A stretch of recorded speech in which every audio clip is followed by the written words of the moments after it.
తెలంగాణ రాష్ట్రాన్ని వర్ణుడు ఇప్పట్లో వీడేలా కనిపించడం లేదు. ఇప్పటికే కృష్ణా, గోదావరి నదులు వరద నీటితో ఉప్పొంగుతుండగా మరోవైపు బంగాళాఖాతంలో ఏర్పడిన వాయుగుండం రూపంలో మరో ముప్పు పొంచి ఉంది.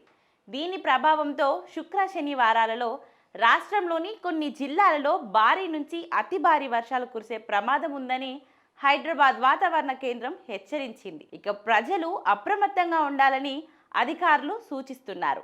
బంగాళాఖాతంలో ఏర్పడిన ఆవర్తనం నేడు అల్పపీడనంగా, రేపు వాయుగుండంగా బలపడుతుందని వాతావరణ శాఖ అధికారులు తెలిపారు.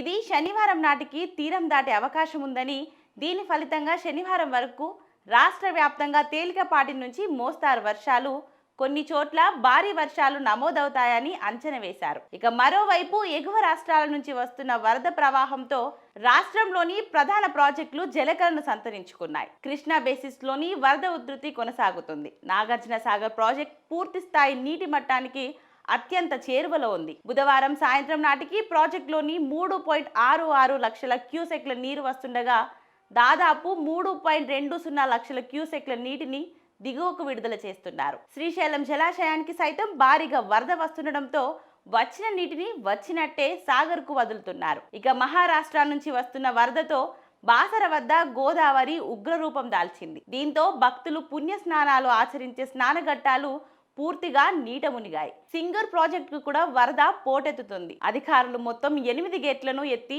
67,000 క్యూసెక్లకు పైగా నీటిని దిగువకు విడుదల చేస్తున్నారు. ఇక ఇప్పటికే నిండుగా ఉన్న జలాశయాలకు రాబోయే వర్షాలు తోడైతే పరిస్థితి మరింత తీవ్రంగా మారే అవకాశం ఉందని ఆందోళన వ్యక్తం చేస్తున్నారు.